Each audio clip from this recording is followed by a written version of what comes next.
dikuatkan dengan alat bukti lain dan mengingat prinsip hukum acara pidana mengenal konsep pemulihan cacat prosedur.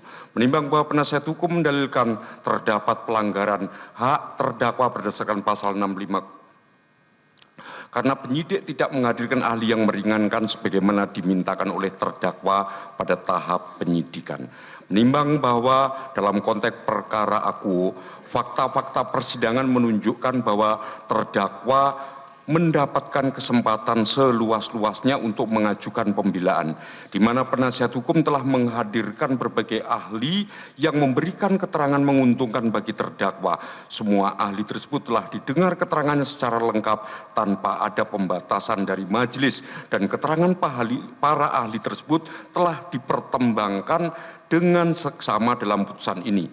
Menimbang bahwa majelis hakim berpendapat, kalaupun benar pada tahap penyidikan terdapat permintaan terdakwa untuk menghadirkan ahli tertentu namun tidak dipenuhi oleh penyidik, hal tersebut tidak serta-merta mengakibatkan batalnya seluruh proses penyidikan yang telah dilakukan, mengingat prinsip hukum acara pidana mengenal konsep pemulihan cacat prosedur atau correctable defect, di mana kekurangan-kekurangan pada tahap awal dapat dipulihkan melalui pemeriksaan yang adil, terbuka, dan komprehensif di persidangan. Menimbang bahwa penasihat hukum mempersoalkan keabsahan bukti elektronik berupa chat WhatsApp dengan dalil bahwa bukti tersebut diperoleh melalui penyadapan yang tidak memenuhi prosedur sebagaimana dalam Pasal 31 Undang-Undang ITE junto pasal 12B Undang-Undang KPK yang mensyaratkan adanya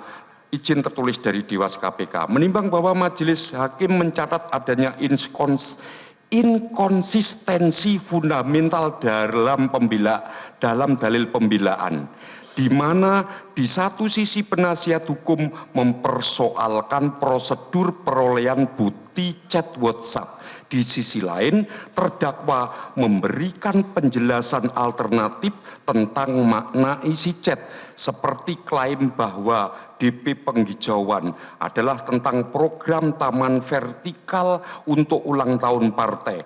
Terdakwa juga menjelaskan konteks komunikasi kohesif sebagai jawaban standar tanpa mempersoalkan keaslian chat tersebut.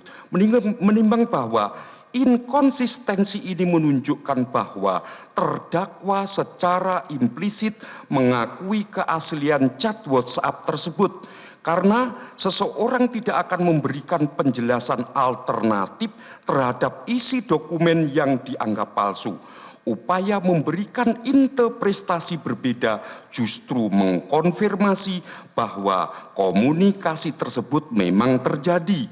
Terdakwa tidak pernah secara tegas menyatakan bahwa chat tersebut palsu atau dipalsukan. Menimbang bahwa menurut majelis hakim, ketika seorang memberikan penjelasan atau interpretasi terhadap suatu dokumen, hal tersebut merupakan pengakuan implisit terhadap keberadaan dan keaslian dokumen tersebut. Menimbang bahwa penasihat hukum dalam narasi pledoinya telah membangun argumen bahwa perkara ini merupakan daur ulang karena dalam perkara-perkara sebelumnya yang telah berkekuatan hukum tetap terhadap Wahyu Setiawan, Agustiani, Tio Pridelina, Saiful Bari, dan Doni, tidak ada saksi yang menerangkan bahwa uang suap berasal dari terdakwa Hasto Kristianto. Menimbang bahwa terhadap argumen tersebut, majelis menilai tidak dapat diterima berdasarkan pertimbangan yuridis sebagai berikut. Menimbang bahwa azas nebis in idem sebagaimana diatur dalam pasal 76 ayat 1 KUHP menyatakan seseorang tidak dapat dituntut untuk kedua kalinya karena perbuatan yang sama dan telah memperoleh putusan pengadilan yang telah mempunyai kekuatan hukum yang tetap. Menimbang bahwa penerapan azas nebis in idem memerlukan 3 syarat kumulatif yang harus dipenuhi.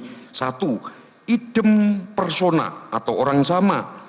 Idem faktum, perbuatan atau fakta yang sama. dan idem claimant tindak pidana yang sama. Menimbang bahwa dalam perkara aku tidak terpenuhi syarat idem persona karena terdakwa Hasto Kristianto dalam perkara ini adalah subjek hukum yang berbeda dari terdakwa-terdakwa dalam perkara sebelumnya. Menimbang bahwa pembuktian keterlibatan terdakwa Hasto Kristianto dalam perkara ini didasarkan pada alat bukti yang tidak tersedia atau tidak diungkap dalam persidangan sebelumnya, yakni dalam perkara nomor 18 Pitsus TPK 2020 PN Jakarta Pusat, khususnya rekaman percakapan telepon tanggal 13 Desember 2019 antara Saipul Bahri dan Doni istri Kromah yang menyebutkan jadi Mas Hasto yang nalangi. Bukti-bukti percakapan WhatsApp antara terdakwa dengan Saipul Bahri tanggal 16 Desember 2019 tentang dana 600. Percakapan WhatsApp tanggal 23 Desember 2019. Izin lapor Mas, hari ini Pak Harun geser. Jelajahi cara baru mendapatkan informasi. Download Metro TV Extend sekarang.